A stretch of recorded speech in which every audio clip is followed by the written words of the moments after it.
बंधू आणि भगिनींनो, जय जवान जय किसान.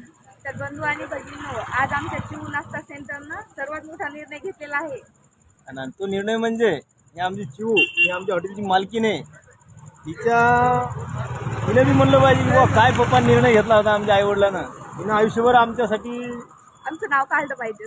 विशेष म्हणजे ज्या दिवशी या दुनियेत आम्ही दोघं नसल त्या दिवशी हिले पण कुठेच अशी कमतरता नाही पडली पाहिजे, म्हणून आम्ही निर्णय अंमलात आणला. निर्णय असा आहे मित्रांनो, का आजपासून 5 वर्षातील मुलांना, मुलींना, लहान बाळांना नाश्ता मोफत, दूध, चहा सर्व काही मोफत. तसा वाटला आमचा निर्णय. नक्कीच कमेंट करून सांगा. तू काय लढायला लागली का तर चिवचं म्हणणं आहे मित्रांनो, आपल्या हॉटेलवर पण असे छोटे छोटे बाळ आले पाहिजे. चिव पण येणार आता उद्या पण हॉटेलवर, नाही का? चिऊ तू बाळावरते ना. हा चिऊला